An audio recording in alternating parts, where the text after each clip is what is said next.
Critique of the Gotha Program by Karl Marx. Marginal notes to the program of the German Workers' Party. 1. Labor is the source of all wealth and all culture, and since useful labor is only possible in society and through society, the proceeds of labor belong undiminished with equal right to all members of society. First part of the paragraph. Labor is the source of all wealth and all culture. Labor is not the source of all wealth. Nature is just as much the source of use values, and it is surely of such that material wealth consists, as is labor, which itself is only the manifestation of a natural force, human labor power. That phrase is to be found in all children's primers, and is correct in so far as it is implied that labor proceeds with the appropriate subjects and instruments, but a socialist program cannot allow such bourgeois phrases to cause the conditions to be ignored that alone give them meaning, and in so far as man from the beginning behaves towards nature, the primary source of all instruments and subjects of labor, as her owner treats her as belonging to him, his labor becomes the source of use values, therefore also wealth. The bourgeois have very good grounds for fancifully ascribing supernatural creative power to labor, since it follows precisely from the fact that labor depends on nature, that the man who possesses no other property than his labor power must, in all conditions of society and culture, be the slave of other men who have made themselves the owners of the material conditions of labor. He can only work with their permission, and hence only live with their permission. Let us now leave the sentence as it stands, or rather limps. What would one have expected as conclusion? Obviously this: since labor is the source of all wealth, in society also no one can appropriate wealth except as the product of labor, therefore if he himself does not work, he lives by the labor of others, and also acquires his culture at the expense of the labor of others. Instead of this, by means of the word and since, a second preposition is added in order to draw a conclusion from this, and not from the first one. Second part of the paragraph. Useful labor is only possible in society and through society. According to the first preposition, labor was the source of all wealth and all culture. Therefore, also, no society is possible without labor. Now we learn, conversely, that no useful labor is possible without society. One can just as well have said that only in society can useless and even generally harmful labor become a branch of gainful occupation, that only in society can one live by being idle, etc., etc. In short, one could just as well have occupied the whole of Rousseau. And what is useful labor? Surely only labor which produces the intended useful effect. A savage, and man was a savage after he had ceased to be an ape, who has killed an animal with a stone, who collects fruits, etc., performs useful labor. Thirdly, the conclusion. And since useful labor is only possible in society and through society, the proceeds of labor belong undiminished with equal right to all members of society. A fine conclusion. If useful labor is only possible in society and through society, the proceeds of labor belong to society, and only so much therefore accrues to the individual worker as is not required to maintain the condition of labor society. In fact, also, this preposition has at all times been made use of by champions of the prevailing state of society. First come the claims of the government and everything connected with it, since it is the social organ for the maintenance of the social order. Then come the claims of the various kinds of private property, for the various kinds of private property are the foundations of society, etc. One sees that such hollow phrases can be twisted and turned as desired. The first and second parts of the paragraph have some intelligible connection only in the following wording. Labor only becomes the source of wealth and culture as social labor, or, what is the same thing, in and through society. This preposition is incontestably correct, for although isolated labor, its material conditions presupposed, can also create use value, it can create neither wealth nor culture. But equally incontestable is this other proposition. In proportion as labor develops socially and becomes thereby a source of wealth and culture, poverty and neglect develop among the workers, and wealth and culture among the non-workers. This is the law of all history hitherto. What, therefore, had to be done here, instead of making general phrases about labor and society, was to prove concretely how in present capitalist society the material, etc., conditions have at last been created which will enable and compel the workers to lift this social curse. In fact, however, the whole paragraph, incorrect in style and content, is only there in order to inscribe the Lassallean catchword of the undiminished proceeds of labor as a slogan at the top of the party banner. I shall return to the proceeds of labor, equal right, etc. later on, since the same thing recurs in somewhat different form. 2. In present-day society, the instruments of labor are the monopoly of the capitalist class. The resulting independence of the working class is the cause of misery and servitude in all its forms. This sentence, borrowed from the statutes of the International, is incorrect in this improved edition. In present-day society, the instruments of labor are the monopoly of the landowners. The monopoly of property and land is even the basis of the monopoly of capital and the capitalists. In the passage in question, the statutes of the International do not mention by name either the one or the other class of monopolists. They speak of the monopoly of the means of labor that is the source of life. The addition, sources of life, makes it sufficiently clear that land is included in the instruments of labor. The correction was introduced because Lassalle, for reasons now generally known, attacked only the capitalist class and not the landowners. In England, the capitalist is usually not even the owner of the land on which his factory stands. 3. The emancipation of labor demands the promotion of the instruments of labor to the common property of society and the cooperative regulation of the total labor with equitable distribution of the proceeds of labor. Promotion of the instruments of labor to the common property ought obviously to read there, conversion into the common property, but this only in passing. What are the proceeds of labor? The product of labor or its value. And in the latter sense, is it the total value of the product or only that part of the value which labor has newly added to the value of the means of production consumed? The proceeds of labor is a loose notion which Lassalle has put in the place of definite economic conceptions. What is equitable distribution? Do not the bourgeois assert that the present distribution is equitable, and is it not, in fact, the only equitable distribution on the basis of the present-day mode of production? Are economic relations regulated by legal conceptions, or do not, on the contrary, legal relations arise from economic ones? Have not only the socialist sectarians the most varied notions about equitable distribution? To understand what idea is meant in this connection by the phrase equitable distribution, we must take the first paragraph and this one together. The latter implies a society wherein the instruments of labor are common property and the total labor is cooperatively regulated. And from the first paragraph we learn that the proceeds of labor belong undiminished with equal right to all members of society. To all members of society? To those who do not work as well? What remains then of the undiminished proceeds of labor? Only to those members of society who work? What remains then of the equal right of all members of society? But all members of society and equal right are obviously mere phrases. The kernel consists in this, that in this communist society every worker must receive the undiminished Lassallean proceeds of labor. Let us take first of all the words proceeds of labor in the sense of the product of labor, then the cooperative proceeds of labor are the total social product. From this is then to be deducted, first, cover from replacement of the means of production used up. Secondly, additional proportion for expansion of production. Thirdly, reserve or insurance fund to provide against misadventures, disturbances through natural events, etc. These deductions from the undiminished proceeds of labor are an economic necessity, and their magnitude is to be determined by available means and forces, and partly by calculations of probabilities, but they are in no way calculable by equity. There remains the other part of the total product, destined to serve as means of consumption. Before this is divided among the individuals, there has to be deducted from it, first, the general cost of administration not belonging to production.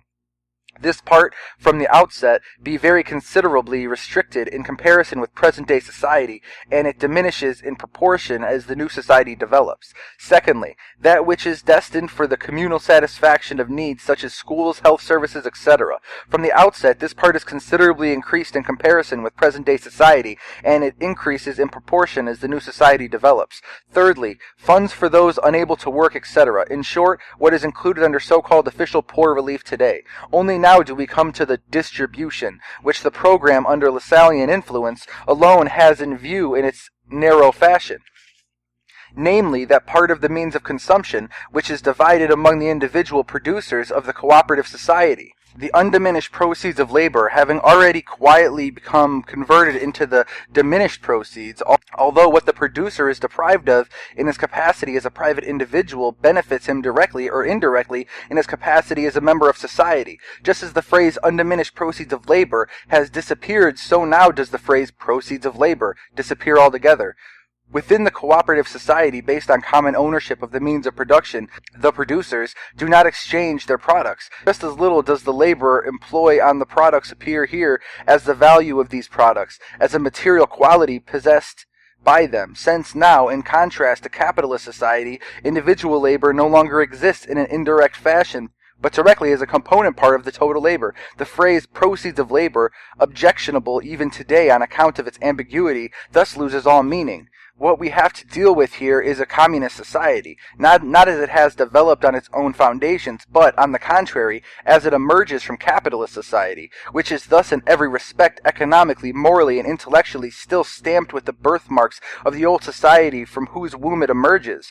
Accordingly, the individual producer receives back from society, after the deductions have been made, exactly what he gives to it. What he has given to it is his individual amount of labor. For example, the social working day consists of the sum of the individual labor hours. The individual labor time of the individual producer is the part of the social labor day contributed by him, his share in it. He receives a certificate from society that he has furnished such and such an amount of labor, after deducting his labor from the common fund. And with this certificate, he draws from the social stock of means of consumption as much as the same amount of the labor cost. The same amount of labor which he has given to society in one form he receives back in another.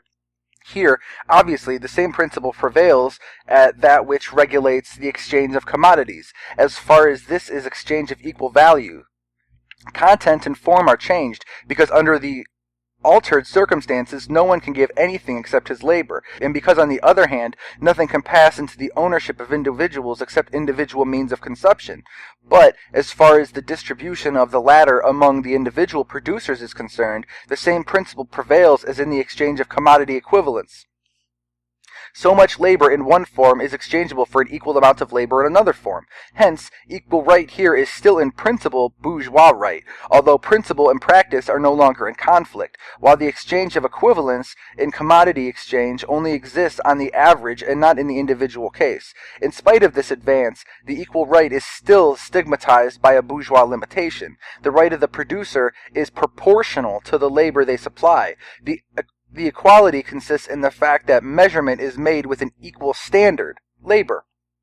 But one man is superior to another physically or mentally, and so supplies more labor in the same time, or can labor for a longer time, and labor to serve as a measure must be defined by its duration or intensity, otherwise it ceases to be a standard of measurement. This equal right is an unequal right for unequal labor. It recognizes no class differences, because everyone is only a worker like everyone else, but it tacitly recognizes unequal individual endowment, and thus productive capacity as natural privilege. It is therefore a right of inequality in its content, like every right. Right by its very nature could only consist in the application of an equal standard, but unequal individuals, and they would not be different individuals if they were not unequal, are only measurable by an equal standard insofar as they are brought under an equal point of view, are taken from one definite side only, e.g., in the present case are regarded only as workers, and nothing more seen in them, everything else being ignored. Further, one worker is married, another not, one has more children than another, and so on and so forth. Thus, with an equal output, and hence an equal share in the social consumption fund, one will in fact receive more than another, one will be richer than another, and so on. To avoid all these defects, right, instead of being equal, would have to be unequal. But these defects are inevitable in the first phase of communist society, as it is when it has just emerged after prolonged birth pangs from capitalist society. Right can never be higher than the economic structure of society and the cultural development thereby determined. In a higher phase of communist society, after the enslaving subordination of individuals under division of labor, and therewith also the antithesis between mental and physical labor has vanished, after labor from a mere means of life has itself become the prime necessity of life, after the productive forces have also increased with the all-around development of the individual, and all the springs of cooperative wealth flow more abundantly, only then can the narrow horizon of bourgeois right be fully left behind, and society inscribed on its banners, from each according to their ability, to each according to their needs. I have dealt more at length with the undiminished proceeds of labor on the one hand, and with equal rights and equitable distribution on the other, in order to show what a crime it is to attempt on the one hand to force on our party again as dogmas ideas which in a certain period had some meaning, but have now become obsolete rubbishly phrases,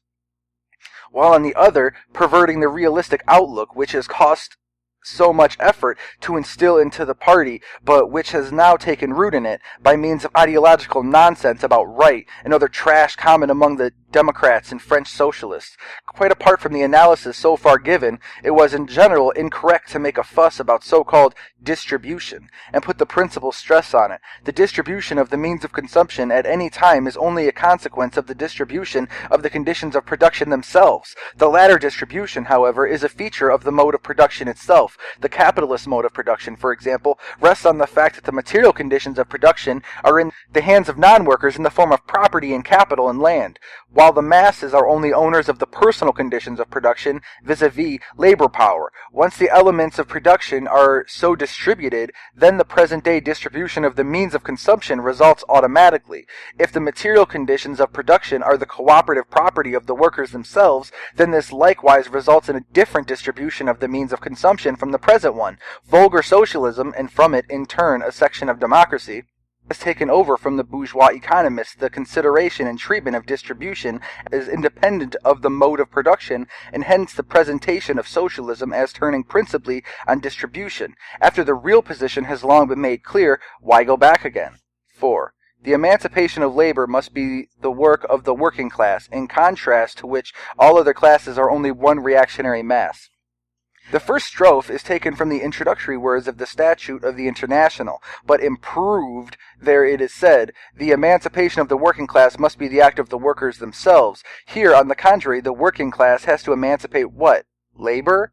Let him who can understand. In compensation, the antistrophe, on the other hand, is a Lassallean quotation of the first water, in contrast to which the working class, all other classes form only one reactionary mass. In the Communist Manifesto, it is said, of all the classes that stand face to face with the bourgeoisie today, the proletariat alone is a really revolutionary class. The other classes decay and finally disappear in the face of modern industry. The proletariat is its special and essential product. The bourgeoisie is here conceived as a revolutionary class, as the bearer of large-scale industry, in contrast to the feudal lords and middle estates, who desire to maintain all society positions that are the creation of obsolete modes of production.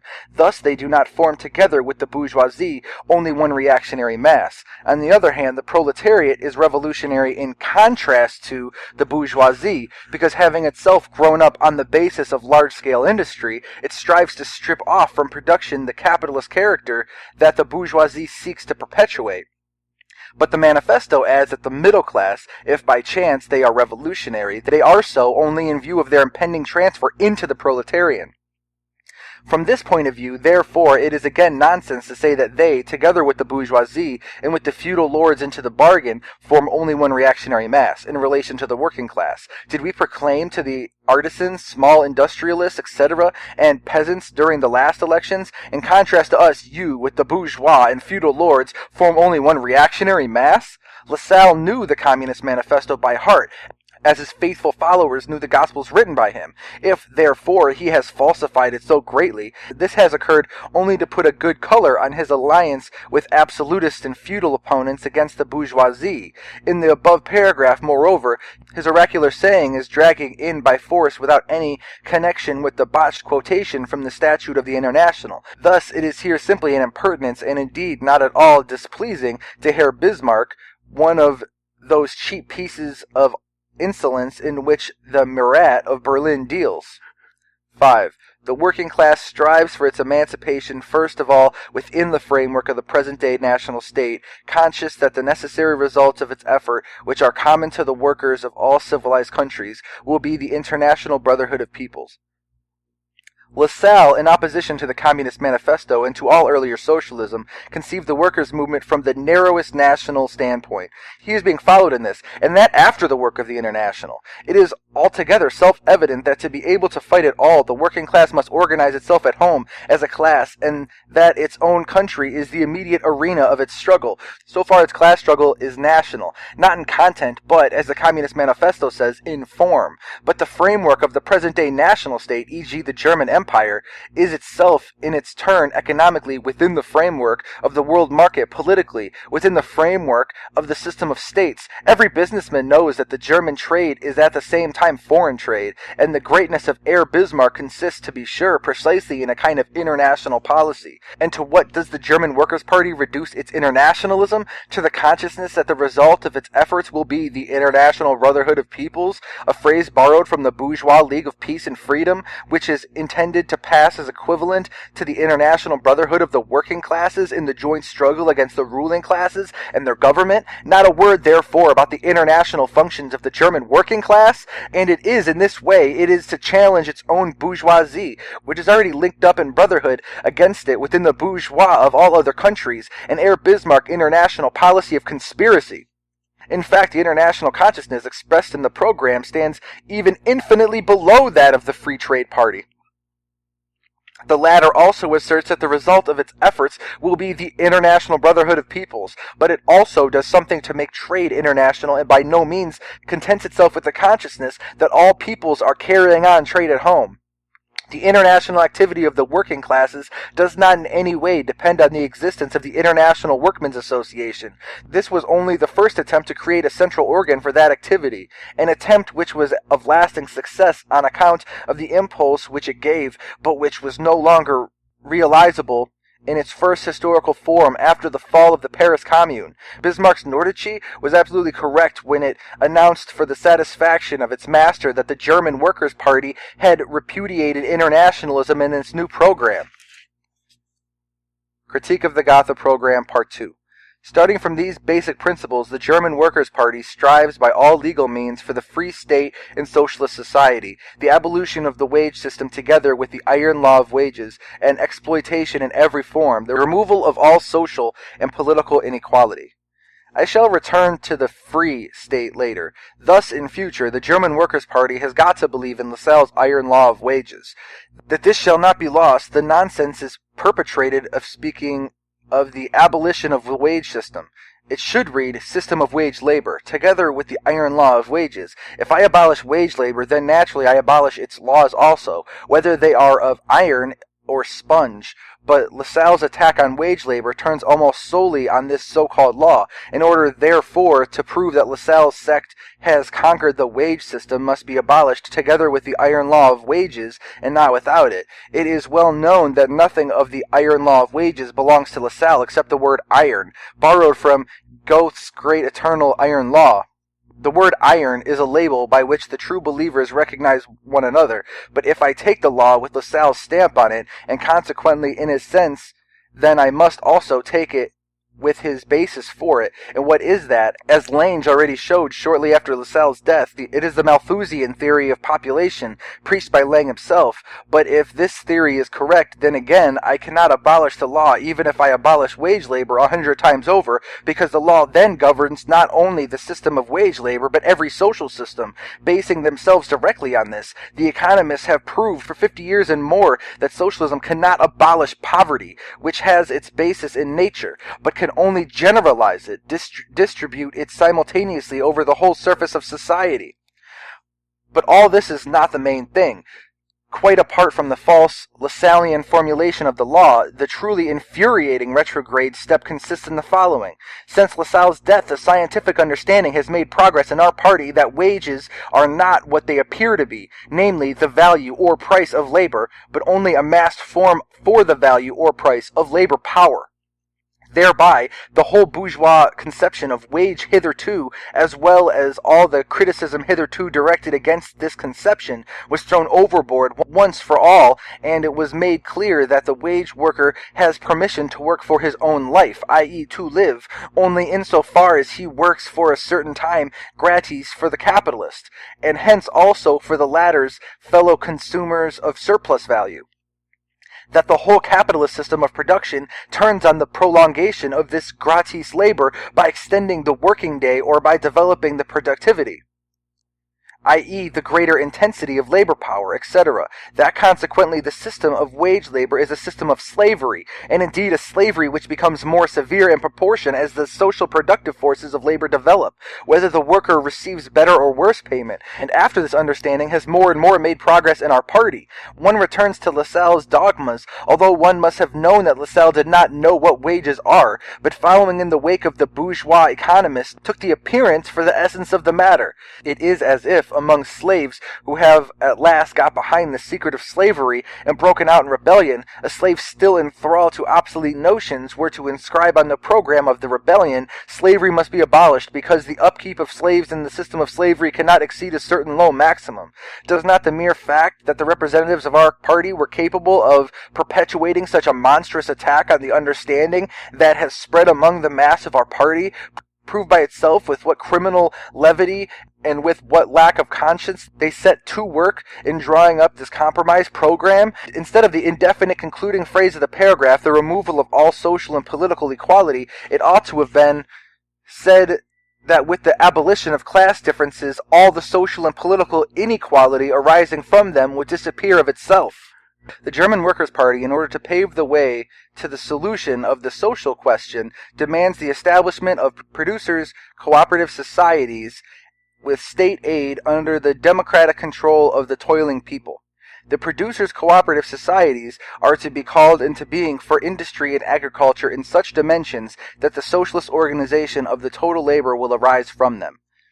After the Lassallean iron law of wages, the remedy of the profit, the way to it is paved in worthy fashion. In place of the existing class struggle appears a newspaper scribbler's phrase, the social question, to the solution of which one paves the way, instead of the revolutionary process of transformation of society, the socialist organization of the total labor arises from the state aid, and that state gives to the producers cooperative society, and which the state, not the workers, calls into being. This is worthy of Lassalle's imagination, that one can build a new society by state loans just as well as a new railway. From the remnants of a sense of shame, state aid has been put under the democratic control of the toiling people. In the first place, the majority of the toiling people in Germany consists of peasants and not of proletarians. Secondly, democratic is in German Volksherrschaftlich, by the rule of the people.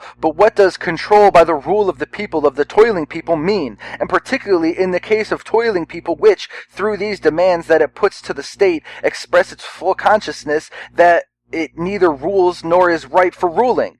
It would be superfluous to deal here with the criticism of the recipe prescribed by Buches in the reign of Louis Philippe, in opposition to the French socialists and accepted by the reactionary workers of the Atelier. The chief offense does not lie in having inscribed these specific nostrums in the program, but in that in general a retrograde step from the standpoint of a class movement to that of a sectarian movement is being taken, that the workers desire to establish the conditions of a cooperative production on a social, and first of all on a national scale in their own country, only means that they are working to revolutionize the present conditions of production, and has nothing in common with the foundations of cooperative societies with state aid. But as far as the present cooperative societies are concerned, they are of value only insofar as they are the independent creations of the workers, and not protégés either of the government or of the bourgeoisie. 4. I come now to the democratic section. A. The free basis of the state. First of all, according to Part 2, the German Worker Party strives for the free state. Free state. What is this? It is by no means the aim of the workers, who have got rid of the narrow mentality of humble subjections, to set the state free. In the German Empire, the state is almost as free as in Russia. Freedom consists in converting the state from an organ standing above society into one completely subordinated to it. And today also the forms of the state are more free or less free in the extent that they restrict the freedom of the state. The German Workers' Party, at least if it adopts the program, shows that its socialist ideas are not even skin deep, in that instead of treating existing society, and this holds good of any future one, as the basis of the existing state or of the future state in the case of future society. It treats the state rather as an independent entity that possesses its own intellectual, moral, and free basis. And what of the righteous misuse which the program makes of the word present-day state, present-day society, and of the still more righteous misconception that it achieves in regards to the state to which it addresses its demands? Present-day society is capitalist society, which exists in all civilized countries, more or less free from medieval admixture, more or less modified by the special historical development of each country, and more or less developed. On the other hand, the present-day state changes with a country's frontier. It is different in the Prusso-German Empire from what it is in Switzerland. It is different in England from what it is in the United States. The present-day state is therefore a fiction. Nevertheless, different states of the different civilized countries, in spite of their manifold diversity of form, all have this in common, that they are based on modern bourgeois society, only one more or less capitalistically developed. They have therefore only certain essential features in common. In this case, it is possible to speak of the present-day state, in contrast to the future in which its present root, bourgeois society, will have died away. The question then arises, what transformation will the state undergo in communist society? In other words, what social function will remain in existence there that are analogous to the present functions of the state? This question can only be answered scientifically, and one does not get a flea-hop nearer to the problem by a thousand-fold combination of the word people with the word state. Between capitalist and communist society lies the period of the revolutionary transformation of the one into the other. There corresponds to this also a political transition period in which the state can be nothing but the revolutionary dictatorship of the proletariat. Now, the program does not deal with this, nor with the future state in communist society. In political demands contain nothing beyond the old familiar democratic litany, universal suffrage, direct legislation, people's justice, a people's militia, etc. They are a mere echo of the bourgeois People's Party, of the League of Peace and Freedom. They are all demands which, insofar as they are not exaggerated in fanciful presentation, have already been realized. Only the state to which they belong does not lie within the frontiers of the German Empire, but in Switzerland, the United States, etc. This sort of state of the future is a present-day state, although existing outside the framework of the German Empire. But one thing has been forgotten. Since the German Workers' Party expressly declares that it acts within the present-day national state, hence its own state, the Prusso-German Empire, it demands would be indeed otherwise be largely meaningless, since one only demands what one has not got. It should not have forgotten the chief thing, namely that all those pretty little toys rest on the recognition of the so-called sovereignty of the people, and hence there is only room for them in a democratic republic. Since one has not the courage, and wisely, for the circumstances demand caution, to demand the democratic republic, as the French workers' programs under Louis Philippe and under Louis Napoleon did, one should not have taken refuge either in the suffrage, neither honorable nor worthy of demanding things which have meaning only in the democratic republic from a state which is nothing but a police-guarded military despotism, embellished with parliamentary forms, alloyed with a feudal admixture, bureaucratically constructed and already influenced by the bourgeoisie, and then to assure this state into the bargain that one thinks one will be able to extort things from it by legal means. Even vulgar democracy, which sees the millennium in the democratic republic and has no suspicion that it is precisely in this last state form of bourgeois society that the class struggle has to be fought out to a conclusion, even it towers maintains above this kind of democratism within the limits of what is permitted by the police and what is logically impermissible. That, in fact, by the word state, the government machinery is understood, or the state insofar as it forms a special organism separated from society through division of labor is already shown by the words the German Workers' Party demands as the economic basis of the state, a single progressive income tax, etc. Taxes are the economic basis of the government machinery and nothing else. In the state of the future as it exists in Switzerland, this demand has been pretty well fulfilled. Income tax presupposes the various sources of income of the various social classes, and hence capitalist society. It is, therefore, not extraordinary that the Liverpool financial reformers, bourgeois, headed by Gladstone's brother, are putting forward the same demands as the program. B. The German Workers' Party demands as the intellectual and moral basis of the state 1. Universal and equal elementary education through the state, universal compulsory school attendance, free instruction. Equal elementary education? What idea lies behind these words? Is it believed that in present-day society, and it is only with this one has to deal, education can be equal for all classes? Or is it demanded that the upper classes should also be compulsorily reduced to the modicum of education?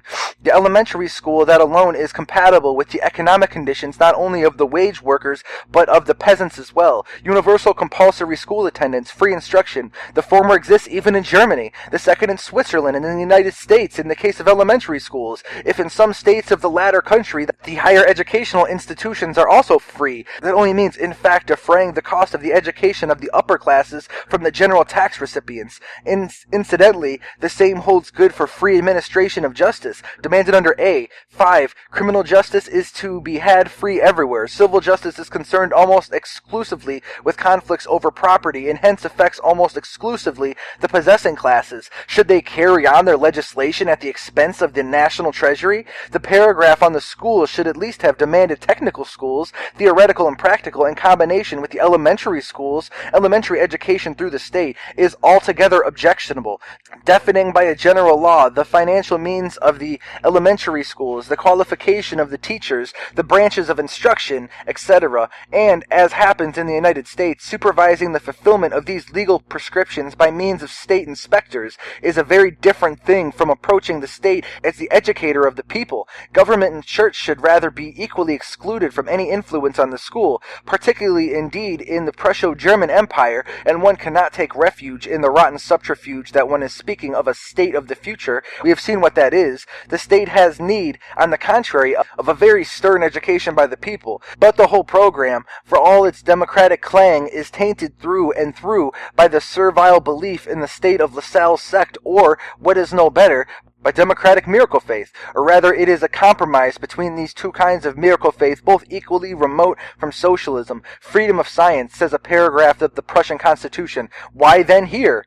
Freedom of conscience. If one desires at this time of the culture camp to remind liberalism of its old catchwords, then it surely could have been done in the following form. Everyone should be able to attend to his religious as well as his bodily needs without the police sticking their noses in. But the Workers' Party ought at any rate in this connection to have expressed its consciousness of the fact that bourgeois freedom of conscience is nothing but the toleration of all possible kinds of religious freedom of conscience, and that for its part it endeavors rather to liberate the conscience from the specter of religion. But there is a desire not to transgress the bourgeois level. I've now come to the end, for the appendix that now follows in the program does not constitute a characteristic component part of it. Hence, I can be very brief here.